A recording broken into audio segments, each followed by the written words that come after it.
ಗಳಿಗೆ ಯಾಕೆ ಪ್ರಾಮುಖ್ಯತೆ ಕೊಟ್ಟಿದ್ದಾರೆ? ಹಾಸನದಲ್ಲಿ ಕೇಂದ್ರ ಸಚಿವ ಎಚ್.ಡಿ. ಕುಮಾರಸ್ವಾಮಿ ಪ್ರಶ್ನೆ ಮಾಡಿದ್ದಾರೆ. ಆರ್ಎಸ್ಎಸ್ ಬ್ಯಾನ್ ಮಾಡೋದಕ್ಕಾಗಲ್ಲ, ಹಂಗಿದ್ರು ಕೂಡ ಯಾಕೆ ಈ ವಿಚಾರಗಳಿಗೆ ಪ್ರಾಮುಖ್ಯತೆ ಕೊಡ್ತಾ ಇದ್ದಾರೆ? ಕೇಂದ್ರ ಸಚಿವ ಎಚ್.ಡಿ. ಕುಮಾರಸ್ವಾಮಿ ಅವರು ಪ್ರಶ್ನೆ ಮಾಡಿದ್ದಾರೆ. ಇವರಿಗೆ ರಾಜ್ಯದಲ್ಲಿ ಅಭಿವೃದ್ಧಿ ಬೇಕಿಲ್ಲ, ತಮ್ಮ ತಪ್ಪು ಮುಚ್ಚಿಕೊಳ್ಳೋದಕ್ಕೆ ಅಂತ ಇಂಥ ವಿಚಾರವನ್ನ ತರ್ತಿದ್ದಾರೆ. ನೆಹರು ಕಾಲದಲ್ಲೇ ಆರ್ಎಸ್ಎಸ್ ಬ್ಯಾನ್ ಮಾಡಲು ಆಗ್ಲಿಲ್ಲ. ಹಾಸನದಲ್ಲಿ ಕೇಂದ್ರ ಸಚಿವ ಎಚ್.ಡಿ. ಕುಮಾರಸ್ವಾಮಿ ಅವರು ವಾಗ್ದಾಳಿ ನಡೆಸಿದ್ದಾರೆ.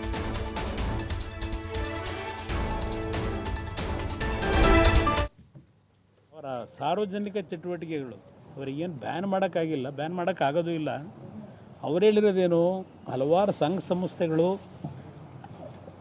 ಸರ್ಕಾರಿಯ ಅಧೀನದಲ್ಲಿರ್ತಕ್ಕಂಥ ಜಾಗಗಳಲ್ಲಿ ಆ ಪೆರೇಡ್ ಮಾಡೋದು, ಫಂಕ್ಷನ್ ಮಾಡೋದು ಮಾಡಬಾರ್ದು ಅಂತ ನಿನ್ನೆ ಆದೇಶ ಸಚಿವ ಸಂಪುಟದಲ್ಲಿ ಮಾಡ್ಕೊಂಡಿದ್ದಾರೆ. ಅಷ್ಟೇ ತಾನೇ ಮಾಡಿರೋದು. ಇದೆಲ್ಲ ಯಾತಕ್ಕೆ ಇದನ್ನು ಈ ವಿಷಯಗಳಿಗೆ ಪ್ರಾಮುಖ್ಯತೆ ಕೊಟ್ಟಿದ್ದಾರೆ? ಕೇವಲ ರಾಜಕೀಯದ ಬಂಡವಾಳಕ್ಕೆ ಒಂದೊಂದು ಪಕ್ಷಗಳು ಒಂದೊಂದು ರೀತಿಯಲ್ಲಿ ಇಂಥ ವಿಷಯಗಳೇ ಸಾಕು, ಅವರಿಗೆ ಅಭಿವೃದ್ಧಿ ಬೇಕಿಲ್ಲ. ಇದರ ಅವಶ್ಯಕತೆ ಏನಿದೆ?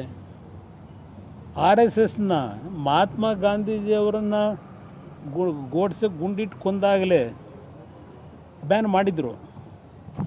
ಇದೇ ನೆಹರು ಅವರೇ ಆ ಬ್ಯಾನ್ನ ವಾಪಸ್ ತಗೊಳ್ಳಿಲ್ವಾ?